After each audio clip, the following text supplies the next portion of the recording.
Sydney Colson, and didn't expect a hero's welcome. But what you gotta have to join the Indiana Fever blindsided, even her a veteran in the WNBA, a reputation for leadership and composure cause, and quickly found herself the target of unprovoked hostile backlash, not for her performance, not for her personality, but since plea for wearing the same jersey is Caitlin Clark cause, and is now spoken out reveal an irrational, often vicious fan culture that follows a Fever like a shadow. If you're here for the real story and not filtered version, subscribe. And if you're sticking around for the next meltdown, you better definitely subscribe. Her key comments offer rare validation of what many whisper for months. That being Party's team now comes an outsized target on your back regardless of who you are. This isn't just about one player's experience, it's about a climate that beginning to define the WNBA. A cause in Canada count sheds light on how deeply toxic phantom has infected the league, especially around Clark and Fever. Even players like Lexi Howe are being dragged into the fire. Know what they do on court, but for who they share a locker room with, causing injury only made her more vocal, and now her call out is impossible to ignore it. A warning to the lead you to confront the culture problem head on. Her leg continue road in the respect mental health and grow. The sport has fought so hard to build, so the WNBA just got hit with yet another reality check, this time courtesy of Sydney Colson. And no, it's not about game stats or rivalry drama, it's about the brutal, ugly side of fan culture that no one wants to admit exists. The toxicity that doesn't care about skill, effort, or character, just who you are associated with and one's cause. And join the Indiana Fever. That association alone became and to unleash a wave of hate that she says she's never experienced before her entire career. Yet according to Sydney, causing herself, the minute she put on a Fever jersey, the vibe shifted completely. She wasn't doing anything different, no trash talk, no drama, no antics. Just the same. Sydney been a professional, she's always been, but apparently that didn't matter, because in the eyes of a growing and frankly unhinged section of the WNBA fan base, being on that team is all it takes to become public enemy number one. And we all know what that team means. The Caitlin Clark lead Indiana Fever. It's not subtle. Colson came right out and said it. The hate was irrational, and it wasn't about her, it was because of the team, because of Caitlin Clark. Because being anywhere near the I have a Caitlin Clark media hurricane is enough to pull you into the storm whether you ask for it or not. Let's be clear, Sydney Colson and is not new to this league. She's a vet, she's been around, she's played, she's led, she's proven herself. But none of that seemed to matter. Suddenly, she was being flooded with criticism, hostility, and just venom, and not for how she played, especially considering she was injured during the season, but just for beyond the Fever roster. She talked about it candidly, how the hate she got made no sense, how Apple came at her sideways despite her consistency on and off the court, and how even while sideline and injury she chose to stay engaged, step up as a leader, and support her teammates. Still, the negativity didn't let up. It's not even subtle shade anymore, it's a full-on culture hostility, and Sydney call it exactly what it is, irrational. And let's just pause there, because that's what a seasoned, respected player like Sydney Colson and is experiencing. What do you think it's like for rookies or bench players or anyone else try and find their footing while also being painted with the same brush just because they share jersey with Caitlin Clark? Cause calls, and in holdback she confirmed what fans have been whispering for months, that there's a deep toxic fan environment swirling around the Indiana Fever, a culture that doesn't care about player performance, but has laser focus on the team's association with Clark. And it's not just annoying, it's corrosive. The Fever have somehow become the WNBA's most polarizing franchise overnight, is not because of how they play, it's because what they represent. The hype, the media attention, the meteoric rise of Caitlin Clark, the backlash, the racism, the sexism, the classes, all of it. It's like the Fever no longer does a basketball team, they become a lightning rod. And that means every player who steps on the court with them that becomes a target. Sydney's calm and confirm that this isn't about sports rivalries or healthy competition. It's personal, it's irrational, it's toxic, and while some fans try to pass it off as passion, it's crossed way past that line, because now it's manifesting in personal attacks, in racist slurs, in anonymous account lobbing disgusting insults at players who done absolutely nothing but show up and play and didn't mince words. This is a normal sports hate. This is something else entirely. And it's spreading like wildfire. She specifically pointed out how players like Lexi Howe, who aren't even the spotlight, get dragged simply because they're on fever. Their stats don't matter, their work ethic doesn't matter. All that matters is that they're standing next to Caitlin Clark, and that for some reason makes them fair game. Now let's start about the elephant room, the Caitlin Clark effect, because yes, her arrival in the league was a seismic shift. She's a phenomenon, a star, and stars always come a backlash, but the sheer level of obsession, positive and negative, is breaking the WNBA in ways LED doesn't seem prepared to handle. Instead of rallying around this moment to build something better, the environment is turning toxic, not just for Clark, but for everyone near her, and Colson, sitting in the middle of it, laid bare how the toxicity has started to poison entire vibe. Even worse, its threat stunning the league's ability to grow and set it straight. The lead can't keep ignoring this, the disrespect, the hostility, the flat-out hate. If you are new fans, if you want grow women's basketball, you cannot let this be the norm, because guess what? Players talk, fans watch, and know. Would he want to support a league where irrational hate gets louder than skill, heart, and teamwork? Sydney also made it clear this isn't just about fan comments. The lack of respect extends other teams to the Fever aren't just hated online, they're underestimated on a court. When Clark is out there, written off entirely as the rest of the team doesn't even exist. That kind of disrespect isn't just insulting, it's demoralizing. And here's the thing, cause and doesn't even care about the approval. She's playing for the love of the game, for her teammates, for herself. But that doesn't mean the hate doesn't hurt or that it should be acceptable. She talked about what is like navigating social media as a player now. It's not just toxic, it's dangerous. The comments, the messages, the constant barrage of negativity. So what's your advice? Curate your feed, protect your peace, follow people who actually support you, and mute the ref. Just because mentally surviving in this kind of climate is now a skilled professional athletes have the master. But let's be honest, that's not a solution, that the band-aid, because the real problem is the stomach. The league isn't doing enough, leadership isn't stepping in, there's no clear message in the top that this kind of behavior from fans or otherwise is unacceptable. And until that changes, this cycle going keep repeating. It's bigger than Sydney, bigger than Caitlin. It's about the culture, a culture that now punishes players not for who they are, but for who they play with. And if you're in the wrong jersey, here, fair game. That's not how professional sports should work. Cause and comment are wake-up call, not just for fans, but for the WNBA itself. This is unsustainable. This isn't hype. This is harm. And a league has a choice: lead, spiral, or step up and protect his players, all of them, because right now the message being sent is loud and clear that some players were defending and others not so much. That play with a star means signing up for hate. That emotional abuse from fans is just part of game. And that's unacceptable. What Sydney Colson did by speaking out isn't just brave, it's necessary. She to name names, she didn't drag anyone, she told the truth, and sometimes that's the most powerful thing you can do. She exposed a problem that's been growing in silence, and now the silence is broken. So if you care about the game, if you care about the league's future, and if you actually care about the players, then maybe it's time to stop looking the other way, because this isn't drama, this isn't a feud, this is the human cause of toxic fan culture. And the longer goes unchecked, the more damage it does, not just individuals, but the league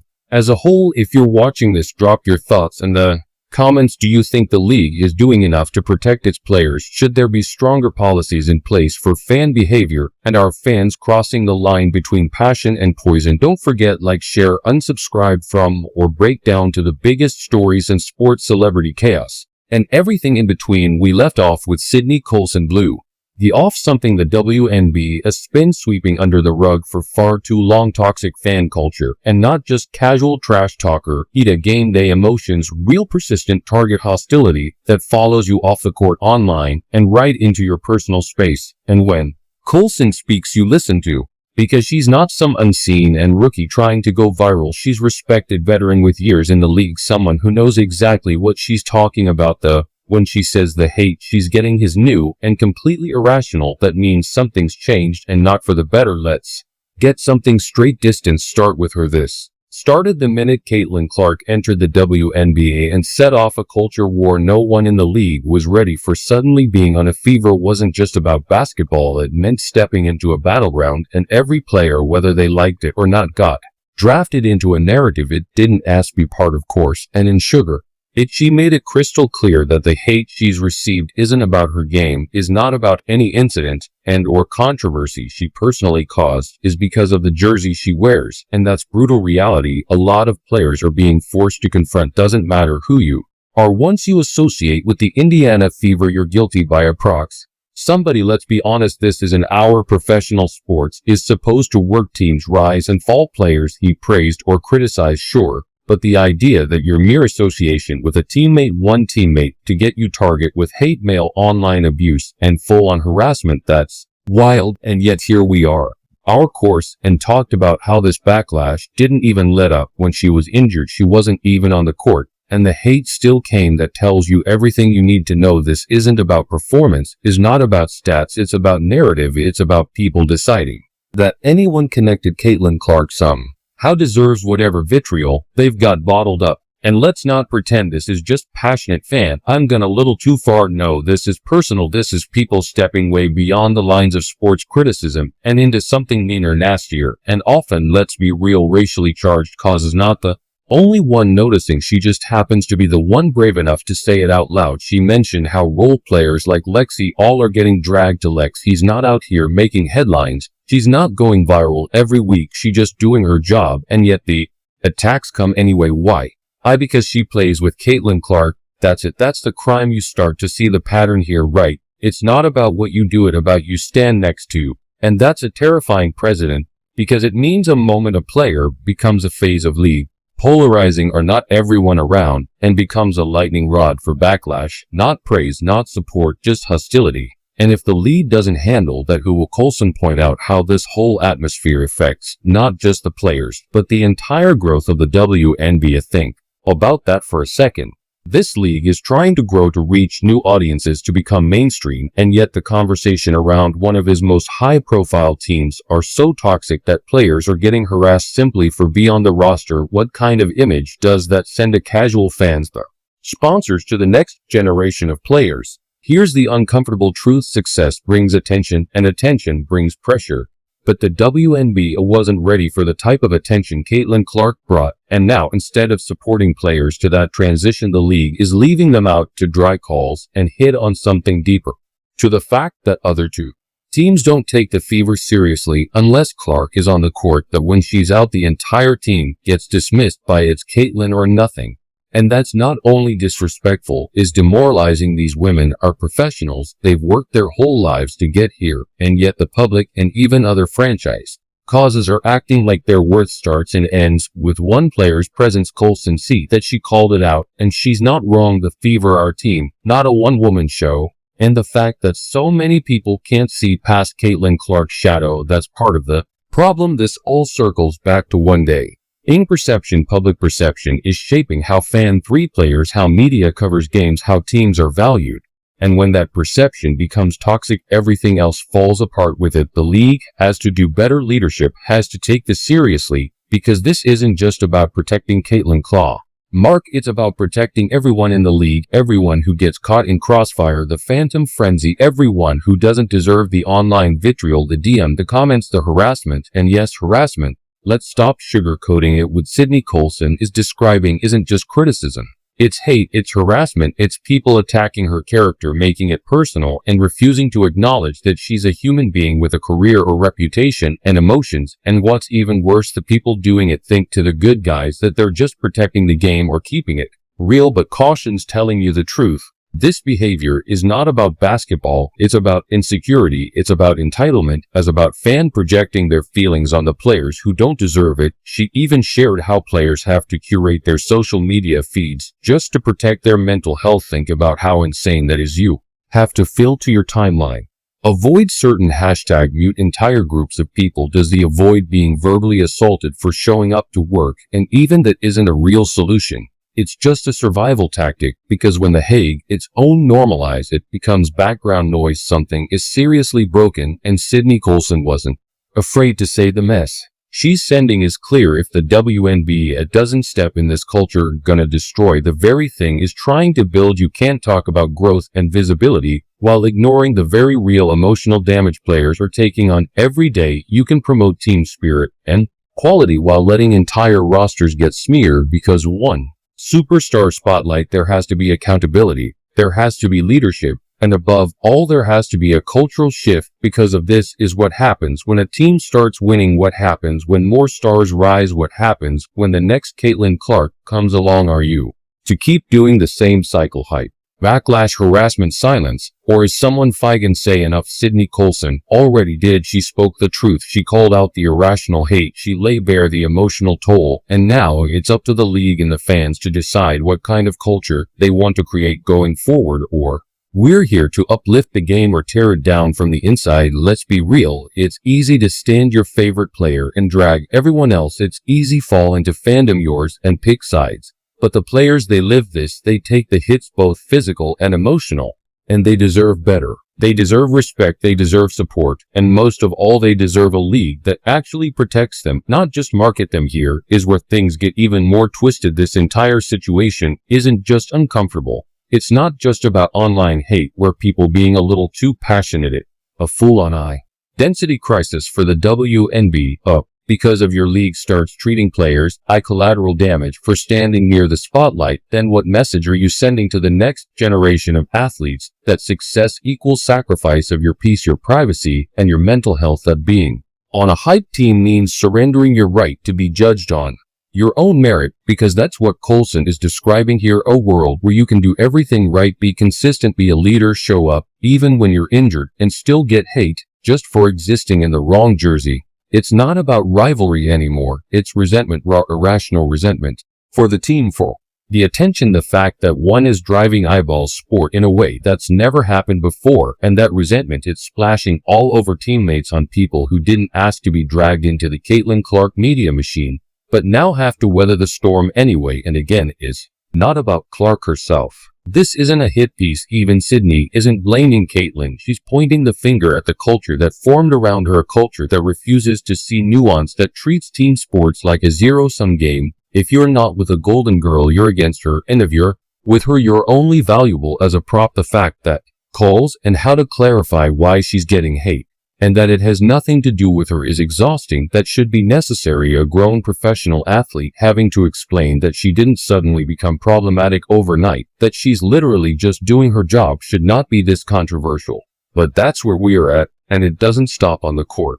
The emotional labor extends everywhere. Social media, toxic minefield, post-game interviews, every answer is scrutinized for tone, even silent become political. Every move, like tweets, Instagram stories I rolled, is dissected and weaponized. My fans who already decided to the villa is in its exhausting. Cautions, advice about during your feed that wasn't just a throwaway comment, that was survival strategy, that a player saying, hey, this league has a gun, protect you.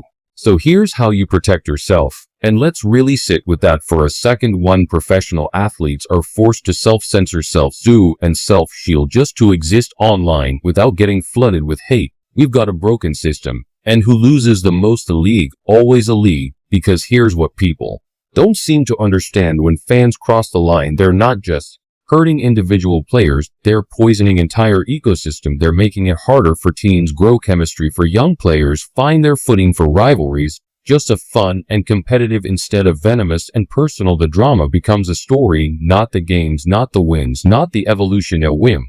Men's basketball, just a mess, and more it spirals the more we lose sight of the bigger picture. Sydney calls understanding that spiral thing. Look at what this is doing to us. She didn't have to. She could have stayed quiet, played the PR game, let it blow over. But she didn't. She stepped into the mess and said, I've had enough. And that takes guts, because let's be real, it's way easier just fade in the background and hope the noise dies down. But Colson is a wire like that. She's a leader, even while injured. She kept showing up for her teammates. She kept using her voice, and now she's us.